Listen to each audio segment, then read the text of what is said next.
자, 설명 동글배. 자, 문학 지문에서 설명 그러면 대부분의 경우 무엇을 묻는 문제라고? 서술상의 특징. 선택지 1번에 과거 회상. 무슨 얘기냐면 뒤에 있는 거 성찰하고 있다. 이런 데 눈이 가면 안 되는 거라고. 선택지 2번에 대화를 삽입 비추. 그러니까 그 뒤에 있는 역사적 의미를 강조. 이런 데 눈이 가면 안 된다고. 선택지 3번에 단정적인 표현. 선택지 4번에 대상을 대하는 인물의 태도를 대비. 선택지 5번에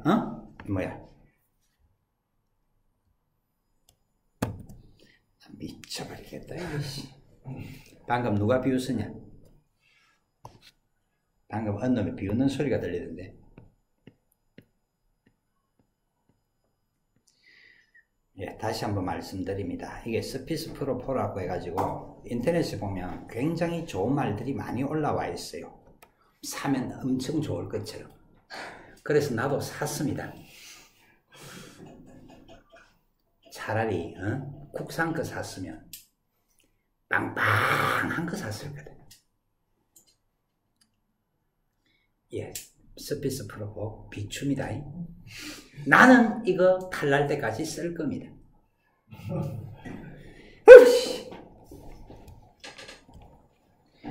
자, 그래서 대상을 대하는 인물의 태도 대비, 그 다음에 대상에 대한 일정한 거리 유지, 서술상의 특징을 가지고 봐주시는 겁니다. 118번 문제. 수필의 소재는 특별한 것이 아니라 우리 주변에서 흔히 볼 수 있는 일상적인 것. 평범한 눈으로만 바라본다면 의미와 가치를 발견할 수 없다. 자신만의 관점으로 바라봄으로써 새로운 의미와 가치를 발견하고. 자, 조금 설명 좀 해볼까요? 우리가 일반적으로 문학의 갈래라 그러면 시, 소설, 희곡, 수필이지. 오케이? 그런데 수필이 어떤 거지? 수필은 왜 시험에 출제가 되지? 수필은 무엇을 읽어줘야 되지?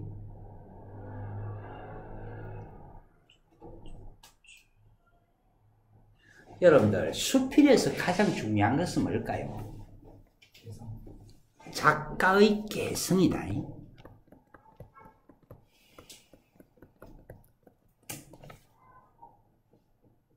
여러분들, 수필은 팩트를 다룰까? 픽션을 다룰까? 팩트를 다루지 수필은 픽션이 조금이라도 들어가 있으면 안 돼. 근데 올리 팩트만 다루고 있는 이런 글들을 왜 우리는 읽어주지? 똑같은 대상을 바라보면서 글쓴이가 어떤 태도를 보여주는가 그거 찾아내고 읽어주는 거예요. 조금 이상한 얘기를 한번 해볼까? 화가가 되기 위해서는요, 제일 처음에 무엇을 배우기 시작하냐면 누드화를 습작하기 시작을 합니다. 근데 누드화를 왜 그릴까? 화가가 되고자 하는 사람들은. 제일 처음에는 여러분들 누드화를 그리고 화가가 제일 마지막에 나 이제 은퇴할란다 그럴 때도 또 누드화를 그립니다. 누드화를 왜 그릴까? 이유는 하나밖에 없다. 누드를 대상으로 하는 그림을 그린다고 했을 때 특별한 것이 들어갈 수가 있나 없나? 특별한 것이 들어갈 수가 없지. 그러면 붓의 터치라든지 나는 내 평생에 만약에 화가가 은퇴를 앞두고서 누드화를 그린다 그러면 내 평생에 붓의 터치를 어떻게 했는지 그런 것들을 단적으로 보여주고자 하는 거다. 그러니까 누드화는 그 작품 자체가 값어치를 가지고 있는 것이 아니고 화가를 정의를 내리기 위해서 필요한 것이 누드화야. 말뜻 오케이? 그래서 수필을 정의를 내릴 때 흔히 이렇게 얘기를 하거든요. 동서남북 사방이 유리로 된 유리벽 안에 수필가가 발가벗은 채 서 있는 것이 수필이라고 얘기를 합니다. 그냥 벌거벗은 몸뚱아리를 있는 그대로 노출하는 게 수필이야. 그런데 그렇게 건조한 걸 왜 우리는 읽어줍니까? 대상에 대해서 글쓴이가 어떤 태도를 가지고 있는가, 작가의 개성이 무엇인가, 그것을 찾아주기 위해서 읽어주는 건 거라. 그래서 지금 118번의 보기에 있는 이 말이 바로 뭐냐면 수필의 정의가 되는 거다. 말뜻 알겠지? 그래서 여러분들이 혹시 경수필, 중수필 그런 말들 들어보신 적이 있는지 모르겠는데, 원래 경수필이라는 것이 있는데, 경수필이 어떤 거냐 그러면 경수필이라는 것이 어떤 것이냐 그러면 체험적, 신변잡기적 성격을 가지는 거거든.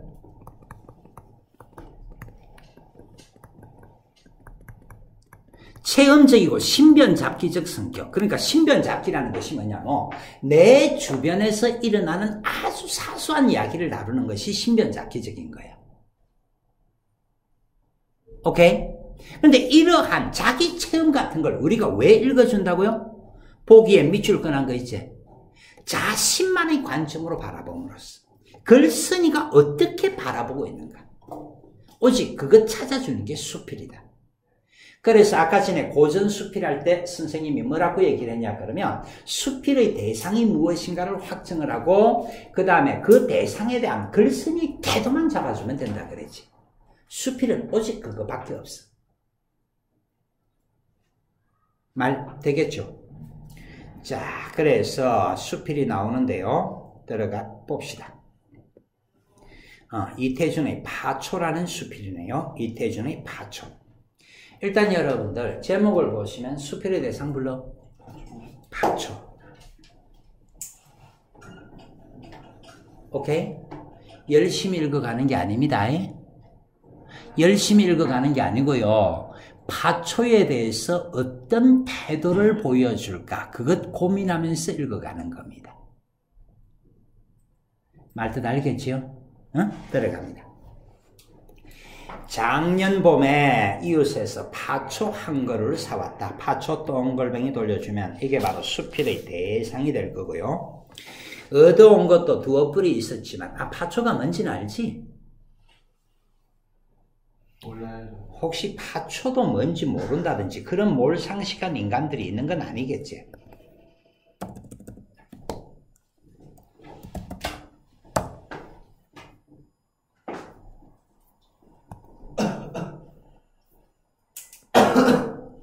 오케이?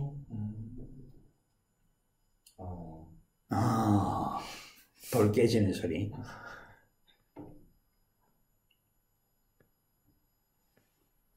지금 여기 있는 이런 그림들이 파초다. 이런 그림들이.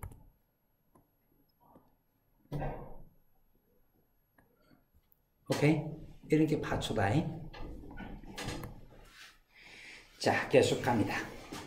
얻어온 것도 두어 뿌리 있었지만 모두 어미 뿌리에서 새로 찢어낸 것들로 앉아서나 들여다볼 만한 키들이요. 그러니까 여러분들 앉아서나 들여다볼 만한 키들이라 그랬으니까 크다 말이가 작다 말이가. 방금 우리 파초 봤잖아, 그지?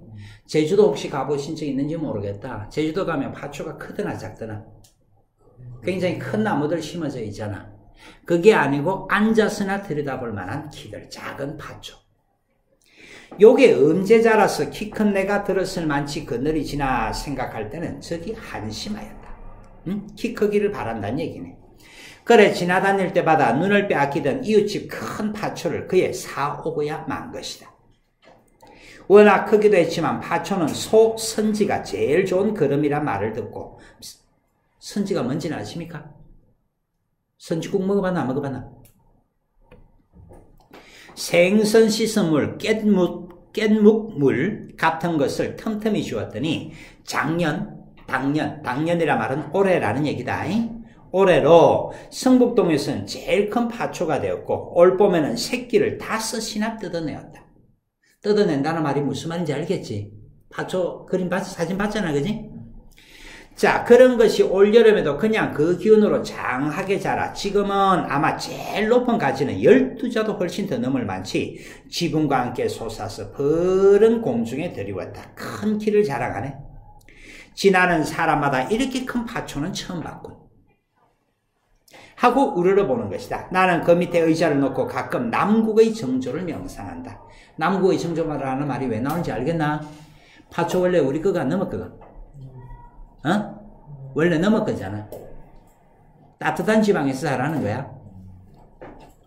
파초는 언제 보아도 좋은 화초다. 폭염 아래서도 거의 푸르고 싱그러운 그늘은 눈을 씻어줌이 물보다 더 서늘한 것이며 비 오는 날 다른 화초들은 입을 다문 듯 우울할 때 파초만은 은은히 빗방울을 퉁겨 주렴 안에 누웠으되 듣는 이의 마음에까지 비를 뿌리고도 남는다. 가슴에 비가 뿌리되 옷은 젖지 않는 그 서늘함. 파초를 가꾸느니 비를 기다림이 여기 있을 것이다. 비를 기다린답니다. 비를 기다림.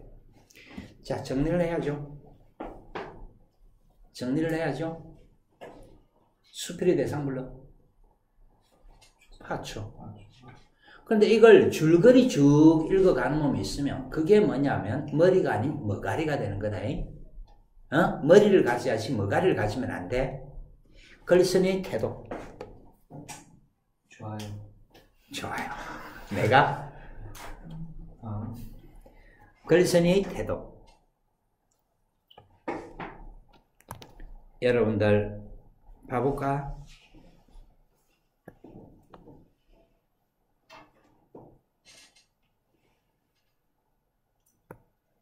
이런 것들에서 글쓴이의 태도 짐작해 볼 수 있겠나 없겠나? 충분히 이런 부분에서 글쓴이의 태도 짐작해 볼 수 있겠지? 자, 파초에 대해서 어떤 태도를 가지고 있니? 애정.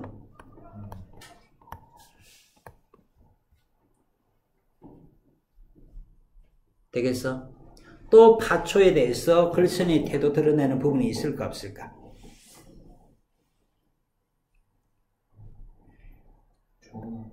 폭염 아래에서도 푸르고 싱그러운 그늘, 눈을 씻어줌이 물보다 더 서늘하다. 눈을 씻어준다. 입을 다문 듯 우울할 때 은은히 빗방울을 퉁겨 주렴 안에 누웠을 때 듣는 이의 마음에까지 비를 뿌리고도 남는다. 글쓴이의 태도 짐작해 볼 수 있겠나 없겠나? 이런 데서 글쓴이의 태도 짐작해 볼 수가 있겠지. 오케이? 그래서 뭐 아름다움 정도 애매하니까 아름다움 정도라고 잡아볼까? 그러니 자 보자.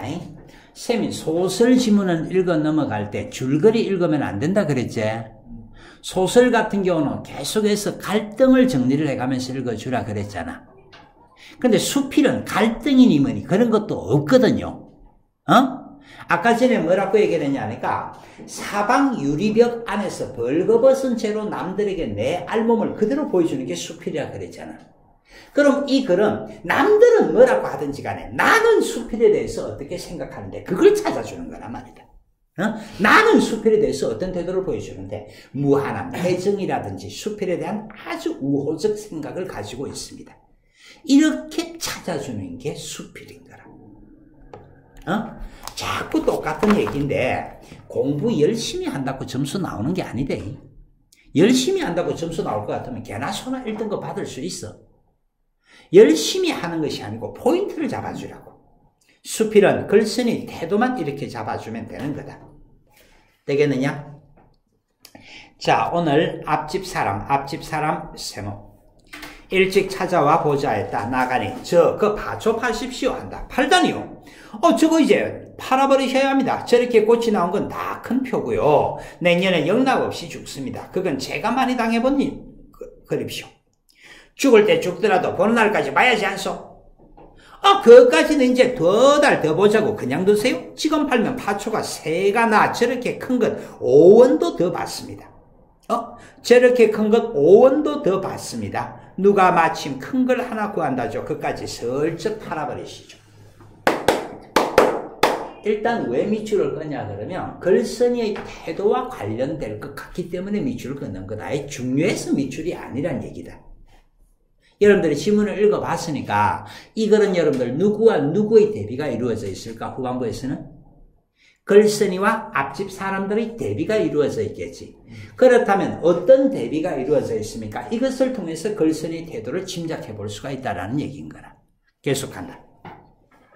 생각하면 고마운 일이다. 이왕 죽을 것을 가지고 돈이라도 한 5원 만들어 쓰라는 말이다. 그러나 나는 마음이 얼른 쏠리지 않는다. 그까짓 거 팔아 뭐라고? 5원 좀 받으셔서 미닫이에 비 뿌리지 않게 챙이나 해다시죠. 챙이 뭔지 아십니까? 여러분들 우리 전통가옥 같은 경우는 기와집들 같은 경우 기와 처마가 굉장히 길잖아. 근데 현대에 들어와가지고는 어떻게 하지? 벽돌 같은 거 가지고 하잖아. 처마처럼 비를 피할 수 있는 게 있나 없나? 그래서 처마처럼 비를 피할 수 있게끔 내다는 것이 챙이야, 챙. 됐죠? 나는 챙을 하면 파초에 비 맞는 소리가 안 들린다고 몇 번 설명하였으나 챙을 하면 파초에 비 맞는 소리가 안 들린다고 몇 번 설명하였으나 밑줄 긋고요. 그는 조금씩 객적은 소리로밖에 안 듣는 모양이었다. 그는 오늘 오후에도 다시 한번 와서 지금 좋은 작자가 있는데쇼 하고 입맛을 다시었다. 정말 파초가 꽃을 피우면 열대지방과 달라 한번 말랐다가는 다시 소생하지 못할는지도 모른다. 그러나 내 마당에 사니 내 방 미닫이 앞에서 나와 두 여름을 낳고 이제 그 발육이 절층에 올라 꽃이 핀 것이다. 얼마나 영광스러운 일인가? 응? 그가 한번 꽃을 피웠으니 죽은들 어떠리 하물며 한마당 수북하게 새순이 솟아오르매랴. 소를 길러 일을 시키고 늙으면 팔고 사간 사람이 잡으면 그 고기를 사다 먹고 하는 우리의 습관이라 이제 죽을 운명의 파촌이 5원이라도 받고 팔아준다는 그 사람이 그 혼자 드러나게 모진 사람은 아니다. 그러나 무심코 바람에 너울거리는 파초를 보고 그 눈으로 사람의 눈을 볼 때 나는 내 눈이 뜨거웠다. 자, 나는 내 눈이 뜨거웠다. 밑줄 꺼주시고 어서 가시오. 그리고 올가을엔 우미나 작년보다 더 깊숙하게 봐주시오. 참 딱하십니다. 그는 입맛을 다시며 돌아갔다. 여러분, 무조건 글쓴이의 태도를 잡아주는 거거든. 그렇다면 마지막 부분까지 읽어주면 앞집 사람과 글쓴이의 대비를 통해서 글쓴이의 태도를 느끼게 해주는 거잖아. 말 됐나 안 되나? 그럼 앞집 사람은 이것을 무엇의 값어치로 봤지? 물질적 가치. 그런데 글쓴이는 동의를 했나 안 했나? 안 했어. 정신적 가치. 그냥 편하게 이렇게 잡아주면 되는 거다. 예, 끝났습니다. 정리를 해봅시다. 자, 선생님하고 오늘 고전수필 한 편, 현대수필 한 편, 수필을 지금 살펴보았거든요. 한 권의 책에서 수필은 한 편밖에 안 들어있는데 오늘은 두 편이 들어있습니다. 고전수필하고 현대수필하고. 한 권의 책에서 한 편밖에 안 들어있기 때문에 잔소리가 더 많습니다. 수필은 여러분들 무조건 하고 무엇을 읽어주면 된다고? 글쓴이의 태도를 읽어주면 된다고. 알아먹겠냐? 그런데 오늘 글은 전반부하고 후반부가 글쓴이의 태도가 다르게 나타나지? 두 개의 이야기가 나타나지? 두 개의 이야기가 하나의 대상을 바탕으로 해서 이루어지는 거잖아. 첫 번째 앞부분에서는 전반부에서는 파초에 대해서 어떤 태도를 가지고 있었니? 무한한 애정을 가지고 있었다면. 후반부에서는 어떤 태도를 가지고 있니? 이런 것들은 물질적 가치로 셈을 하는 것이 아니고 정신적으로 접근할 일이다. 그게 오늘 수필의 내용인 거라. 됐나 안 됐나? 자, 한 번만 더. 이런 걸 읽으면서 중요한 것이 뭔가를 찾으면 망조든다. 수필을 읽으면서 중요한 것이 뭘까? 주제가 뭘까? 그런 거 찾고 있으면 절대 점수 안 나와. 말뜻 알겠느냐? 글쓴이의 태도만 정리를 하면 애정, 정신적 가치 추구 이 두 가지만 딱 잡아주면 정답들이 보여지는 거다. 여러분들 117번의 선택 7번 역순행적 구성 같은 거하고는 관계가 있나 없나? 역순행적 구성하고는 전혀 관계가 없지? 대화 삽입은 있었던 것 같네? 단정적인 표현이 있었습니까? 자, 이런 것들은 항상 뭘 가지고 봐주라 그랬니? 서술을 가지고 봐주라 그랬잖아. 단정적 표현이란 것은 뭐뭐이다 또는 must 이런 것들이 단정적 표현이 돼. 무엇은 무엇이다 또는 must 해야 한다 이런 것들이 단정적 어조다. 관계가 있냐 없냐? 없어. 대상을 대하는 인물의 태도 대비 있었니? 관계 있는 것 같네. 대상에 대한 일정한 거리 유지가 아니죠. 애정을 가지고 있었죠. 그러고 보니까 답은 2번 아니면 4번이네. 선생님, 답이 그럼 2개란 말입니까? 그때 나머지 문장을 읽어주는 거라. 처음에 우리가 읽어주는 거는 밑줄만 읽어주면 되는 거고, 그 다음에 이제 답이 2개인 것 같다 그러면 그 뒤에 읽어가지고 역사적 의미를 보여주고 있나, 글쓴이의 의도를 보여주고 있나, 이제 답을 잡아주면 되는 거라. 답이 몇 번이고? 4번. 자, 뭔 얘기냐 그러면 그 국어 문제 풀고 나서 제일 개소리가 어떤 소리냐 그러면 나는 정답 2개까지는 잘 잡는데 마지막에 2개 중에서 고민하다가 틀렸다라고 안타까워하는 듯이 얘기하는 놈들 있지. 개찌질한 놈들이대. 오케이? 그러니까 이런 것들도 처음부터 문장 전체를 읽어주면 애초에 다른 것이 눈에 보일 수도 있어. 근데 서술상의 특징이라고 잡아주었는데 답이 2개인 것 같다 그러면 그때 나머지 부분 읽어보면 절대 낚이지를 않는다. 말 되겠어? 문장 전체를 다 읽어주면 낚일 수도 있다. 답이 몇 번이고? 4번. 파초의 크기에 경탄하며 지나는 사람에게서 파초를 평범한 눈으로 바라보지 않으려는 태도를 엿볼 수 있겠군. 자, 크기에 경탄하며 지나는 사람에게서 파초를 평범한 눈으로 바라보지 않으려는 그랬나, 수필은 글쓴이 자신의 이야기라 그랬나. 글쓴이 자신이 유리벽 안에서 벌거벗은 채 남들에게 보여주는 거라 그랬다. 수필은 무조건 글쓴이 자신의 나체를 그냥 남들에게 100% 허위, 위선, 가식 없이 있는 그대로 보여주는 게 수필이다. 수필이라는 갈래의 특성만 알고 있으면 답은 무조건 하고 몇 번이고? 1번. 자, 오늘은 수필이 2편이다 보니까 다른 날에 비해서 시간이 조금 여유 있게 좀 진행을 한 것 같다.